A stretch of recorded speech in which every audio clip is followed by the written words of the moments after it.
اس وقت پوری دنیا میں امریکہ کا سب سے لاڈلا، سب سے دلارا، سب سے پیارا نیارا چھوٹا سا منا بہت پریشان ہے۔ 80-90 لاکھ کی آبادی میں اگر ایک بھی مارا جاتا ہے تو پوری دنیا میں پھیلے اسرائیلی اس کا غم مناتے ہیں۔ امریکہ سے لے کر برٹین تک چھاتی پیٹ کر ماتم کرنے کا سلسلہ شروع ہو جاتا ہے۔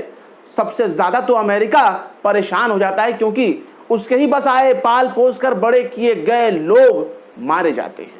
امریکہ اپنے پورے لاؤ لشکر کے ساتھ لاڈلے اسرائیل کی حفاظت کے لیے کود پڑا ہے۔ پورا مڈل ایسٹ کی جنگ کے میدان میں سلگ رہا ہے۔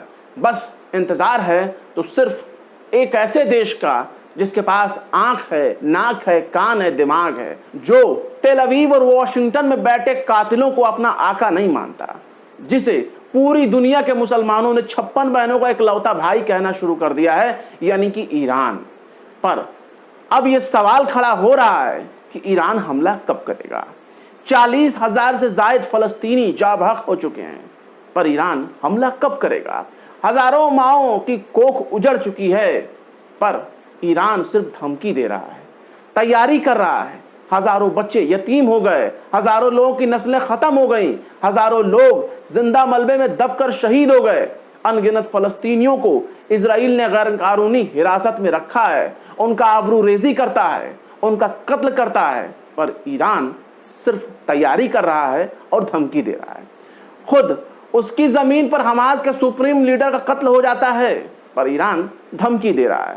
جس اسماعیل ہانیہ کا قتل غزہ میں نہیں ہوا، جس اسماعیل ہانیہ کا قتل عراق میں نہیں ہوا، ملک شام، مصر اور جارڈن میں نہ ہوا، جس اسماعیل ہانیہ کا قتل قطر میں نہ ہو سکا، جس اسماعیل ہانیہ کا قتل ترکی میں نہ ہو سکا، اس اسماعیل ہانیہ کا قتل اسلامی جمہوریہ ایران میں ہو جاتا ہے۔ یہ قتل ایران کی تاریخ میں ایک ایسا سیاہ دھبا بن چکا ہے جسے چاہ کر بھی ایران مٹا نہیں سکتا۔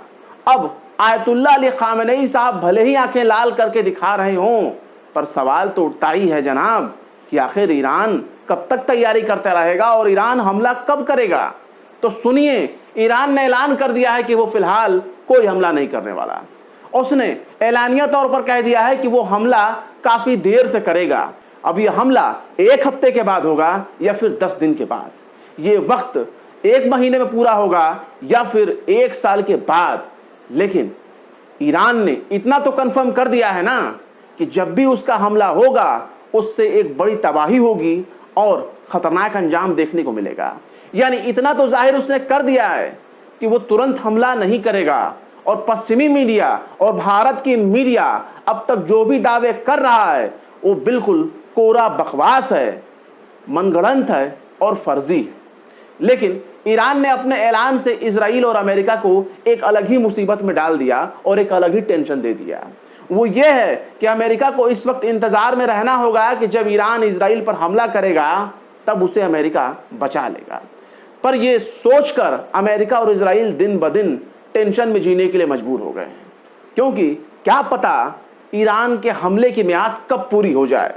کیونکہ پچھلے بار تو ایران نے ڈنکا پیٹ کر، شور مچا کر، دن اور تاریخ بتا کر حملہ کیا تھا، لیکن اس بار حملہ کب کرے گا یہ بات صرف آیت اللہ علی خامنئی صاحب کو ہی پتا ہے، جن سے پوچھنے کی ہمت نہ تو اسرائیل میں ہے، نہ تو امریکہ میں، نہ تو برٹین، جرمنی، فرانس میں ہے۔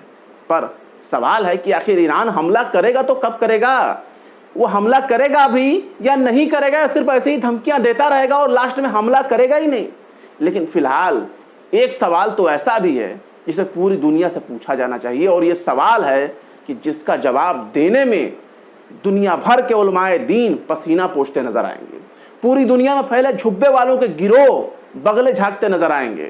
اور یہ سوال ہی ایسا ہے کہ بادشاہت کے عہدے پر فائز بڑے بڑے شہنشاہوں کے تخت ہلنے لگیں گے، اور وہ سوال یہ ہے کہ فلسطین آخر کس کا ہے؟ کیا فلسطین صرف ایران کا ہے؟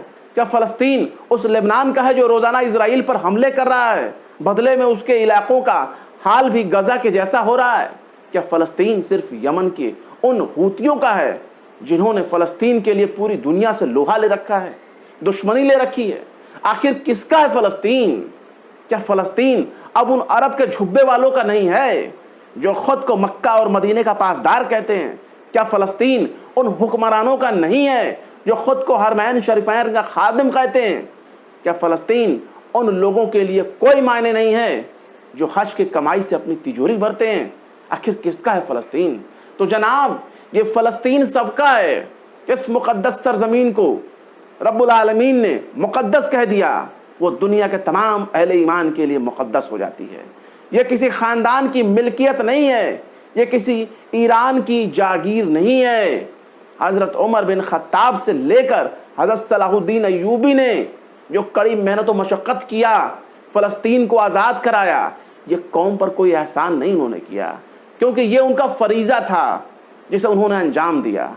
वो फ़लस्तीन जिसे नबियों की सरज़मीन कहा जाता है, और सबसे बढ़कर ये फ़लस्तीन दुनिया के तमाम अहले ईमान के लिए है, और ये हर किसी का फ़रीज़ा है कि फ़लस्तीन की आवाज़ को बुलंद करे।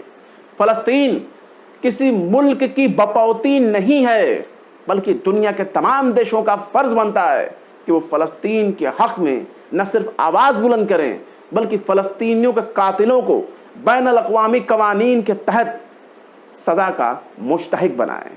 तो ऐसे वक्त में सवाल है कि क्या ईरान ने फ़लस्तीनियों को बचाने का ठेका ले रखा है, या फिर उसने इजराइल को मुंह तोड़ जवाब देने का ज़िम्मा अपने कंधे पर रखा हुआ है।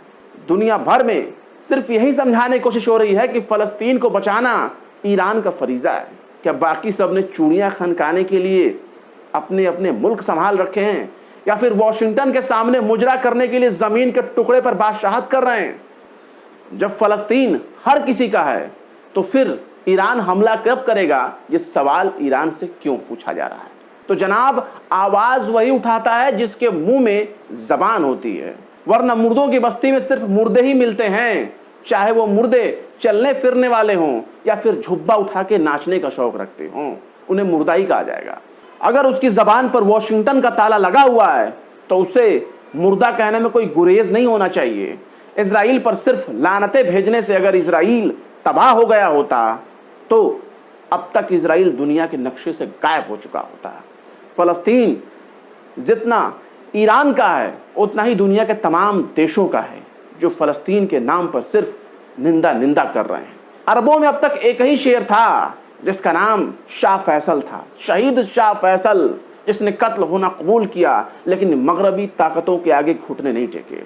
आज के दौर में झुब्बे वाले झुब्बा उठाकर अपने अपने आकाओं को खुश करने में लगे हुए हैं। उनको तो अरब कहने में भी शर्म आ रही है। इसी अरब की सरजमीन ने बहुत से शेरों को जना है।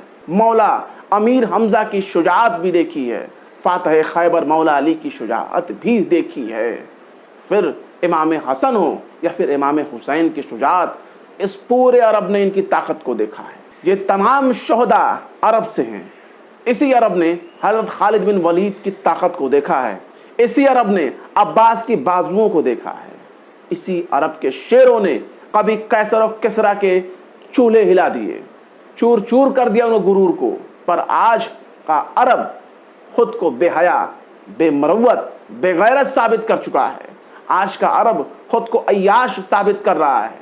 आज का अरब लात, मनात और उज्जा की इबादत के लिए बेकरार हो रहा है। पर इजराइल को सबक सिखाने के लिए ईरान के साथ कंधे से कंधा मिलाकर खड़ा होने के लिए कोई तैयार नहीं।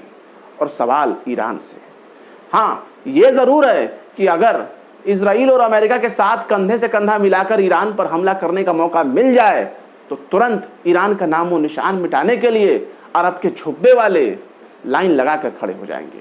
हक और बातिल के बीच बस एक ही फ़र्क है, जो फ़लस्तीन के साथ खड़ा है वही हक पर है, और जो गोल मटोल बातें कर रहा है, फ़लस्तीन के कातिलों की जो हुजूरी कर रहा है, वो न सिर्फ मक्कार है, बल्कि तमाम फ़लस्तीनियों का और तमाम मुसलमानों का गद्दार है। अब ज़रा सोच कर बताओ कि अगर ईरान ने तुरंत हमला न करके लंबे वक्त का इंतज़ार करने का फैसला किया है, तो आखिर इसमें किस बात का इंतज़ार कर रहा है? और अगर इजराइल पर ईरान ने हमला कर दिया, तो फिर उस हमले के बाद ईरान का क्या होगा? ईरान पर अमेरिकी गठबंधन धावा बोल देगा, जिसकी तस्वीर गजा से कहीं ज़्यादा भयानक हो सकती है। ऐसे में ईरान खुद को अंदर और बाहर से मजबूत कर रहा है। दुश्मन के जवाबी हमले का सामना किया जा सके, दुश्मन के हमले को कमज़ोर किया जा सके। और ये नहीं भूलना चाहिए कि जंग इजराइल से नहीं हो रही है, बल्कि ये जंग अमेरिका से हो रही है। और जब अमेरिका हमला करेगा, तो उसकी तस्वीर गजा से ज़्यादा भयानक हो सकती है। तमाम के तमाम अरब देश इजराइल को अपना लख्ते जिगर बनाने के लिए तैयार खड़े हैं, पर ईरान ही एक ऐसा वाहिद मुल्क है जो इजराइल को कब्जाधारी मानता रहा है, जो साफ साफ कहता है कि आज नहीं तो कल इजराइल को फलस्तीन की सरजमीन को छोड़ना ही पड़ेगा। यानी सीधे सीधे इजराइल के वजूद पर ही वो हमला बोल रहा है, क्योंकि ईरान पूरे के पूरे इजराइल को ही खत्म करने की बात करता है। पर अरब के बाकी देश ऐसा नहीं सोचते। वो फलस्तीन को मान्यता दे रहे हैं, पर इजराइल को भी मान्यता देने के लिए तैयार बैठे हैं। कुछ ने डेट भी दिया है, तारीख तौर पर मान्यता देकर उनसे गलबहियां करनी शुरू कर दी हैं, और कुछ पर्दे के पीछे अपनी बारी का इंतजार कर रहे हैं। यानी फलस्तीन पर इजरायली कब्जे को कानूनी मान्यता देने के लिए तैयार बैठे हैं, पर ऐसा ईरान नहीं सोच रहा। अगर ईरान सीज फायर के बदले भी अपने हमले को रोक देता है, तब भी दुनिया की तारीख में ईरान अपनी ताकत का लोहा मनवाने में कामयाब हो जाएगा। फिलहाल इस खबर में बस इतना ही। फिर मिलते हैं किसी और वीडियो में एक नई खबर के साथ। शम्स तबरेज को दीजिए इजाजत। जय हिंद। अगर अभी तक आपने हमारे चैनल टाइम्स मेल को सब्सक्राइब नहीं किया है तो जल्दी से सब्सक्राइब कर दें और बेल आइकन भी प्रेस कर दें।